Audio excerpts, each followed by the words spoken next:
Hello and welcome to this video. I would first like to thank you all for your great response on the first situational question video on the topic integration management for the PMP exam. And today we will solve some situational questions from the topic scope management. Like the last time, we will focus on medium to high level of difficulty questions just like the actual PMP exam so that you are confident enough to answer these type of questions in the actual PMP exam. So let's get started. Hi, I am Ray and I'm a PMP certified project manager. The tips and strategies that I share in this channel are exactly the same ones which were used by me to pass my PMP exam on the very first attempt. So if you are new to this channel, consider subscribing and press that bell icon so that you get notified whenever I upload any new video. Now, before we start answering situational questions from the topic scope management, I will recommend you to watch this video on screen to get an understanding of the framework that we will be using again and again to solve situational questions. It is very important that you understand this framework end to end to help you solve situational questions in the PMP exam in the most efficient manner. Okay, so let's get started with question number 1 from the topic scope management of PMP exam. So guys, question number 1, pause the video, read the question and try to answer it. Okay, so we will start solving this question. So step number 1, we will remind ourselves on the positive bias principle, which is we will analyze every option word by word with a positive bias until we get a solid reason to reject it. So with that, we will move on to step number 2 to identify the question type, understanding the stem of the question. Now, if you see the stem of the question here, it is asking for the next step as a project manager. So it is a type 2 question. Okay. So with that, we will move on to step number 3 to understand in which process group or in which knowledge area we are in for this question. So if you read this question, you are a project manager for an NGO for improving blah, blah, blah. The stakeholders are having hard time expressing their needs and requirements. So you are in the requirements collection process. Mostly it seems. Let's move ahead. Therefore, several of your key team members have done focus group discussions. Oh yes, you are in the requirements collection process. Okay. And strong documentation of the project needs and the requirements. So you are in the planning phase and the collect requirements process. Okay. So with step number 3 done, we will move on to step number 4 and try to identify whether any sequence needs to be recalled for this. Now, if you move on to table 4.1, you will see right here that there is a specific sequence which needs to be recalled or remembered. Okay. And if you want to know that how to remember or how to memorize all these 49 processes in its sequence, there will be a card right on the screen now. So go to that video and learn that how to memorize this 49 processes in its sequence so that whenever this sequence needs to be recalled for a particular question, you can recall it from memory and try to answer these questions. Okay. So for this question which we are answering, sequence number 5.1 to 5.4 is very important and you need to recall it while answering this question. So with step number 4 done, we will now go ahead and try to analyze the options with the positive bias. Okay. So we have completed the collect requirements process. Okay guys, so after collect requirements, so if you go as per the sequence from 5.1 to 5.4, so 5.2 talks about collecting requirements, which we have done right here, and 5.3 talks about defining the scope. Okay, and 5.4 talks about creating the WBS. Okay, now if you have this sequence with you, your question is solved. Okay, now if you see here, option A, creating a WBS, it is jumping one option. Okay, so we will reject it. It is not the correct option because it is going to 5.4 instead of 5.3. Okay, so it is a wrong option. Next is developing the project scope statement. Mostly it is the correct option because it is talking about developing the project scope. Option C, start plan scope management process. It is going back to 5.1, which is not the correct option since it is breaking the sequence of 5.1 to 5.4. And option D, developing project schedule. It is also the wrong option because it is totally out of track of the sequence of 5.1 to 5.4. Now you see guys, the important thing here is to memorize this sequence. Okay, if you are able to replicate this sequence in the exam for this question, you will be able to solve it. Okay, so if you see here, option B is the correct option because after collect requirement comes defining the scope. So we move on to question number 2. Pause the video and try to answer this question. Okay, so we will start answering this question. Step number 1, we will always keep the bedrock principle in mind that whenever we read an option, we will try to accept it as long as we find a very strong reason to reject that option. Moving on to step number 2, we will first understand the type of the question. So it is asking what is the next logical step in the question stem. So that hints that it will be a type 2 question. Moving on, step number 3, we need to identify which of the process groups or the knowledge area this question falls. Okay, so for that, let's read the question quickly. A construction project is nearing completion, and as a PM you have inspected the deliverables, very important, for completeness and correctness. So you are in the validate scope process group. Okay, so if you see table number 4.1, you are right in this stage of the monitoring and controlling process group, which is validate scope. So you are in the validate scope process. So step number 4, we try to recall whether any of the sequences of the change management process or the 49 process groups will help. But mostly in this particular step, there is not much of a sequence to recall. So we will move where we will start analyzing the options and try to eliminate them on solid grounds. Option A, start project closure process.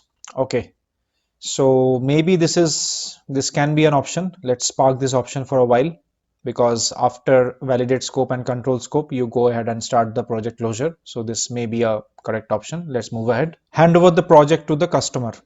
Okay, this can also be a correct option. Let's hold it for a while. Option C, have your customer inspect the deliverables for correctness. This can also be a correct option. Let's park it right now.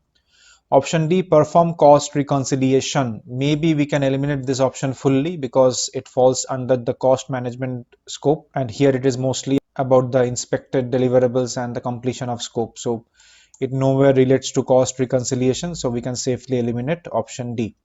Now we are left with option A, B and C. Let's go back in the iteration process and analyze those options again. Now starting project closure. Now see what the question talks about here. So here it talks that as a PM you have inspected the deliverables.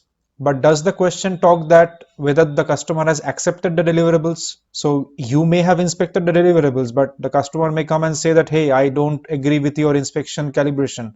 Maybe you don't find any defects, but I do find defects in deliverables, and you need to correct that. And as a project manager, you need to take the customer feedback into account.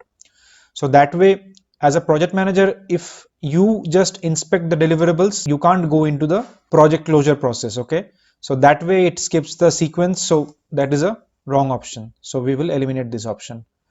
Next, hand over the project to the customer. So for the same reason, you can't hand over the project to the customer just after your inspection. You need to ensure that the customer also inspects the project deliverables. Okay, so that way this option also gets eliminated on solid grounds.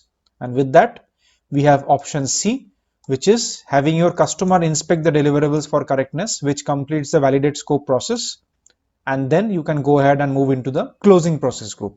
So that is why option C is the right answer. I hope you are liking this video, guys. Press that like button. Okay, it means a lot to me. We move on to question number 3. Pause the video and try to answer this question. Okay, so let's start. First, step number 1, the bedrock principle, that we will analyze every option and reject the options only on solid grounds. Moving on to step number 2, let's study the question stem and identify that in which category the question lies. Okay, so it is saying that what you should have done differently as a project manager. So that way it is asking about the next logical step as a project manager or the project manager behavior. So it is a type 1 question. Okay, so moving on to step number 3 for type 1 question, we start eliminating the options using the ideal project manager framework. So let's start analyzing the options. Option A, manage stakeholder expectations. Okay, maybe this option can be correct. Let's park this option because it is stating that one of your stakeholders has come to you and one of our essential requirements had not been addressed. So maybe you not have managed the expectations well. So let's park this option for a while. Approve a scope management plan. Okay, so this can also be a correct option because essentially you have missed a scope here. So, and that is why this issue has come up. So maybe this can also be a correct option. Align a change management plan with all stakeholders, option C. This is a quite random option, guys, because aligning a change management plan is nowhere related to this question, because this question never talks about any change. Okay.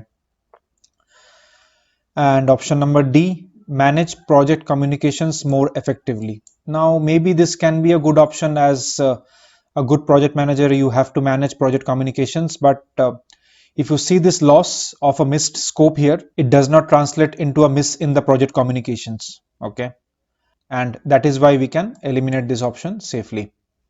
So we are left with two options, option A and B, manage stakeholder expectations and approve a scope management plan. Okay, now to select the best option, let's go back to the question again and read it very carefully. Okay, it is saying that during the acceptance testing of a software upgrade project. So ideally what it says is you are in the execution phase or the monitoring and controlling phase.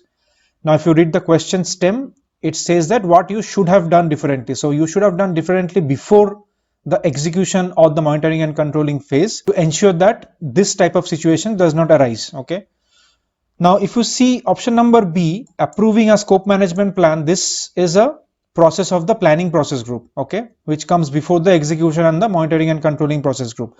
And if you see this question, essentially this question talks about a missed scope, where you had a scope, but since you are not able to engage the stakeholders, you miss the scope. So that is why option B is the correct option. Okay. Again, why option A is wrong? Because manage stakeholder expectations come in the execution phase. Okay. And in this question, you have to identify a miss in the process which was done in the planning phase. And that is why option B is the correct option, because approving a scope management plan comes in the planning phase of the project, not in the execution of the monitoring and controlling phase of the project. So the right option is option B. So let's move on to question number 4. Pause the video and try to answer this question. This is a good one, so pay very close attention while answering the question. Okay, so let's start. Step number 1, we will have the positive bias, that we will evaluate every option with a positive hypothesis of accepting it until and unless we find a good reason to reject the option. Okay. Step number 2, we identify which type of question is it by reading the question stem, which states that what is your best course of action as a project manager. So essentially it is a type 1 question. So let's move on to step number 3 for type 1 question, which talks about aligning your choices with the ideal project manager behavior framework. Okay, that we talked. So now with that, let's move on to analyze the options. Okay, option number 1, update the stakeholder engagement plan to ensure acceptance buy-in from all stakeholders. Okay, let's park this option for a while. We'll come back to it later. Hold the project till Boeing accepts the design. Okay. It's a very strong option, guys, because holding the project is very risky, because if you read the question here, it says that the timeline of this launch is extremely critical and it has been communicated to the media and shareholders. So this should be your last option of holding the project. Okay, so let's eliminate this option. Okay, this is not the right option considering the state of the project which is given here. Okay, moving on to option 3, engage with Boeing for expediting the design acceptance and parallelly use fast tracking and crashing techniques to ensure the project timelines are met. Okay, this option holistically captures all the good project management behavior, which says that engaging with Boeing, so it is you are demonstrating the inclusiveness as a project manager and you are using the right tools like fast tracking and crashing also. Okay, so this mostly is the correct option. Let's move ahead. Let's not finalize it now. Option 4, ask Boeing to review the design and provide a go ahead to manufacturing. Okay, this is also not a right option, guys, because until and unless Boeing approves the design, you cannot provide a go ahead to manufacturing. Go back to the project management behaviors, which states that never bypass a process or documentation to accelerate project delivery, right? So that is the precise reason why this option is also not correct. So that leaves us with option number 1 and option number 3. Now, if you see option number 1, it is mentioning updating the stakeholder engagement plan to acceptance buy-in from all stakeholders. Now, this all term is a very strong term here, guys, because there is one stakeholder here, which is Boeing. And for that, you should not go ahead and update the stakeholder engagement plan. And since there has been a miss in the process, you should address the miss with that particular stakeholder and not go ahead and start reinventing the wheel again. Okay, so that way this option is too broad for this specific question, and always in PMP remember that you need to select the best answer. Okay, this may be a good answer, but it is not the best answer, option number 1.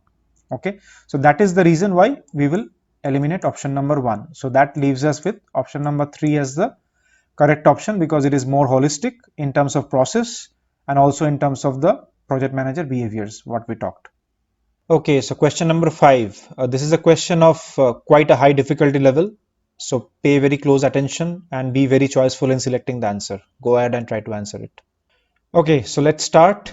Step number 1, we will go with a positive hypothesis and try to accept the option until and unless we find a strong reason to reject the option. Okay. Step number 2, we will study the question stem to identify the type of the question. And here it states that what should the project manager do next. So this is a type 1 question. Okay. So moving on to step number 3, we will use our project manager behavior framework to analyze every option and come up with the right option through the process of elimination. So let's study the options one by one. Okay, so option A, resolve all the project risks to ensure deliverables will be accepted. Okay, let's park this option for a while. Let's see. We can't reject this option outright now. Option number B, measure the project deliverables against the project charter and request customer acceptance. Okay, this is also a good option. We have to hold it for a while because it is saying that the customer is happy, so the PM is ready to enter into a closeout phase. So it is possible. Option B. Option C, manage quality to validate the deliverables have met standards. We can't reject this option as well. Okay, on strong grounds, let's hold this for now. Okay, option D, review the project management plan to ensure scope completion and request customer acceptance. Okay, it's also a good option, so we have to hold it as well. Now see here, we were not able to eliminate any of the options here. Okay, now what we need to do now, we need to go one level deep and analyze the options again, and now very critically. Let's go to option number 1 again, which is option number A. Resolve all the project risks to ensure deliverables will be accepted. Okay, now pay close attention to this word all. And this is the one which makes this option wrong. Okay, so you cannot go ahead and resolve all the project risks for accepting the delivery of a project. So if you see here, you are in the validate scope and the control scope process here, and after completing the validate scope and control scope, you move on to the project closure.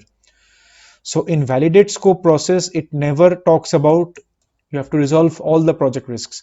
You may need to resolve some of the project risks, which is okay, but you cannot resolve all the project risks at this stage, and that is why it is a very strong option. So we will reject this option.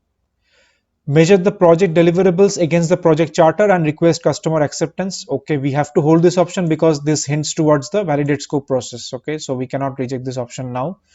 Move on to option C. Manage quality to validate the deliverables have met the standards. Now this option is also not correct, guys, because whenever you are validating a scope, you do not only manage quality. Okay, you manage a lot of other things which have been written in the project charter as the success criteria of the project. Okay, and that is why this option is quite narrow, where it says that you manage only the quality. Maybe there is a safety success criteria which is included in the project.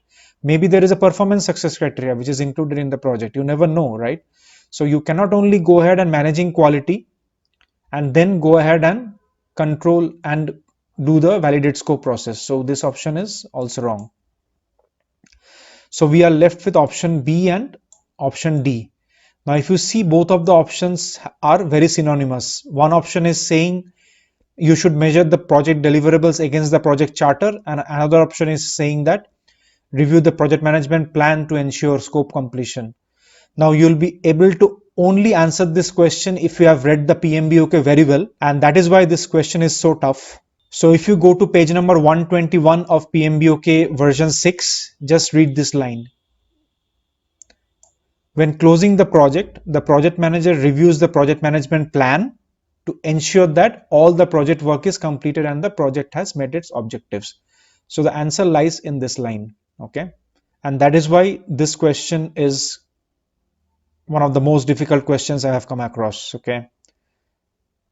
So if you read this line, it talks about the project management plan to ensure all the project work is completed and complete your validate scope process.